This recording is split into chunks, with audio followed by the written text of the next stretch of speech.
Bonjour Marie-Paul. Bonjour Claude. Alors, vous représentez Solal.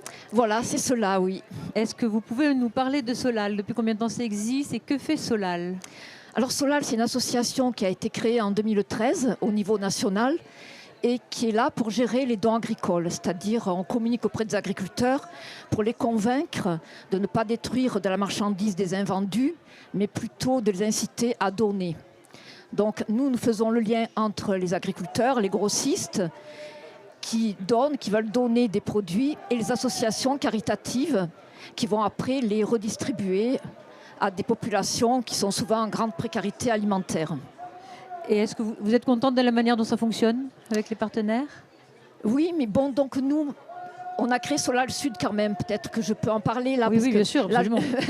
je vous ai parlé du Solal National qui avait été créé en 2013. Et là, ils ont pensé qu'il valait mieux créer des antennes territorialisées pour qu'on soit plus efficace et qu'on travaille plus près du terrain. Et donc, nous, on a créé notre association, tout d'abord Solal Pays d'Arles, avec des financements leaders. Donc, cela a été créé en 2020. Et puis, on a voulu étendre nos compétences, étendre notre territoire. Et on a créé l'association Solal Sud, que j'ai l'honneur de présider, donc au mois de janvier 2022. D'accord, très bien. Et quels sont les besoins aujourd'hui? Donc, vous êtes dans l'aide alimentaire. Et quels sont les besoins aujourd'hui et ceux des acteurs de l'aide alimentaire avec lesquels vous travaillez? Les besoins sont énormes car bon, il est vrai que si nous voulons communiquer auprès des agriculteurs et pouvoir collecter le maximum de produits, il faudrait qu'on soit plus nombreux. En fait, moi je suis la présidente et puis il y a ma coordinatrice qui est salariée. Mais c'est à peu près tout. Hein. Bon, bien entendu, on est aidé par des partenaires, la FDSEA, 13, 84, enfin de tous les départements de la région sud, les jeunes agriculteurs également. Mais bon, c'est très très compliqué parce que là, on a énormément d'appels, on gère pas mal de dons, de plus en plus de dons, ce qui est très bien. Hein. Des refus d'agréage, les refus communautaires, ça représente beaucoup de tonnage. Et donc, il nous faudrait vraiment un autre collaborateur ou une autre collaboratrice. Mais pour cela, il nous faut des financements et je lance un appel pour avoir des financements. Bon, on a déjà contacté le Crédit Agricole. Bon, ils sont en train de réfléchir. Ça fait déjà quelques temps qu'ils réfléchissent. Bon, j'espère que ça va déboucher sur un partenariat. Et puis, heureusement qu'on a le leader Pays d'Arles. Voilà, c'est grâce à ces financements européens qu'on a pu démarrer et qu'on peut continuer. D'accord. Et quelle dynamique est-ce qu'on pourrait impulser pour que l'aide alimentaire sorte de sa dimension caritative et pour qu'elle devienne une démarche territoriale? Là, ce que nous disons aux agriculteurs, parce que justement, beaucoup d'agriculteurs, au départ, ne voulaient pas donner, parce qu'ils pensaient que c'était vraiment faire la charité. Mais il s'avère, comme on leur dit, il y a également une contrepartie pour eux. Voilà, bon. Ils peuvent donner, ce n'est pas simplement par charité ou solidarité, puisqu'il peut y avoir, comme tout don, une défiscalisation. Hein. Donc nous organisons, nous gérons toute la partie administrative. Nous leur faisons les attestations de dons. Et donc après, ils peuvent avoir une défiscalisation. Alors si c'est des agriculteurs ou même des grossistes qui ont quand même des exploitations qui sont assez importantes, c'est intéressant. D'accord, c'est-à-dire, si je comprends bien, ce qui est donné est défiscalisé, peut-être défiscalisé. Voilà. Ça peut, je ne dis pas que ça va leur apporter, mais bon, ça fait une réduction d'impôts. Hein, voilà. Pour les agriculteurs qui payent des impôts, c'est intéressant. Bon, il y en a qui l'ont compris quand même. Enfin, il vaut mieux ne pas détruire, donner et après avoir une défiscalisation et avoir une réduction d'impôts plutôt que ça pourrisse dans un frigo. Voilà, c'est ce que nous disons. Bon. Et est-ce que c'est une démarche qui fait des petits?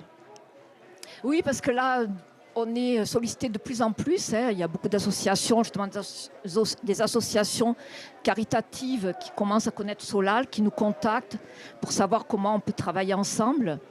Donc nous, on les a déjà rencontrés, on a rencontré toutes les associations du Pays d'Arles pour voir quels étaient leurs besoins.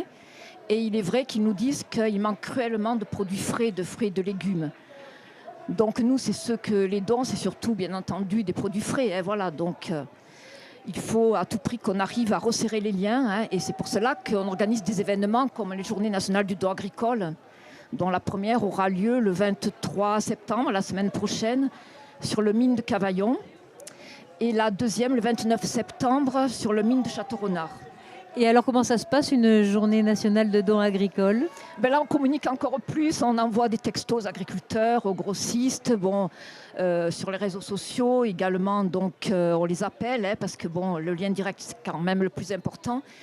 Et ils viennent donc donner ce qu'ils veulent, hein, voilà, même comme on dit, même un petit don, c'est toujours intéressant, même une caisse de pommes. Et puis alors ensuite, on fait des lots, nous, par rapport aux associations qui seront présentes. On a contacté d'abord toutes les associations. Hein, il faut qu'elles soient agréées. Hein, on ne peut pas donner à des associations qui seraient créées comme ça, sans trop savoir comment. Donc la Banque alimentaire, le Secours populaire, les épiceries sociales et solidaires. Donc on fait des lots équitables. Et puis les associations, les responsables viennent chercher donc ces lots de dons qu'ont fait les agriculteurs sur les marchés. Donc le marché de Cavaillon le 23 et Château-Renard le 29. D'accord. Et par exemple, est-ce que le don, ça peut être des fruits ou des légumes qui ne sont pas bien calibrés? C'est ce genre de choses? Oui, parce que ce qu'il faut, c'est que les produits soient beaux, hein, qu'ils soient consommables. Hein, il ne s'agit pas, parce que on a eu quand même, c'est pour ça que je vous le dis, parce que quelques surprises, disons, hein, ou des figues moisies, enfin voilà, des kakis on aurait pu en faire du coulis. Hein.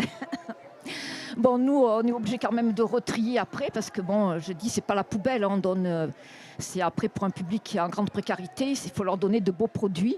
Donc c'est ou des produits qui ont été refusés par les grandes surfaces, par exemple, avec le refus d'agréage, ça on en a énormément. Qu'est-ce que c'est que le refus d'agréage? C'est dans les grandes surfaces, par exemple, on a eu beaucoup de refus d'agréage pour la fraise. Dès qu'il y a une fraise qui est un peu trop mûre dans une barquette où il voit qu'il y a quelques points, la fraise est un peu moins belle, il y a un refus d'agréage. Il faut que ce soit parfait, que le produit soit parfait. Et si par hasard les prix baissent, alors là, on a énormément de refus d'agréage parce qu'ils trouvent le moindre prétexte pour ne pas acheter, pour renvoyer la marchandise. Donc il y a les refus d'agréage et puis ensuite il y a le don direct, surtout quand il y a des méventes. Là, par exemple, il y a eu des méventes sur l'aubergine, sur le melon, sur le poivron. Et là, on a eu énormément d'appels d'agriculteurs qui nous demandaient de contacter les associations caritatives.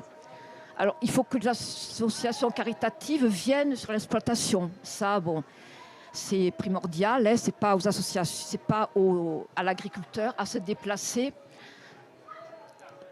sur le lieu où siège l'association. Très bien. Et là, dans le cadre du plan climat qu'on est en train de travailler sur le Pays d'Arles, qu'est-ce que c'est qui vous semble important chez Solal?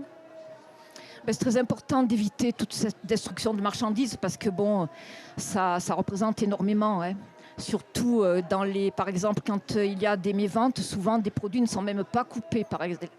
Lorsqu'il y a des crises de la salade, par exemple, c'est des serres entières de salade qui sont détruites. Donc nous, ce qu'on aimerait, c'est pouvoir organiser des glanages solidaires, pour justement pouvoir se servir de ces produits plutôt qu'ils soient détruits. Et je pense que c'est très important si on veut éviter justement du gaspillage alimentaire. Très bien, merci Marie-Paul. Merci Claude.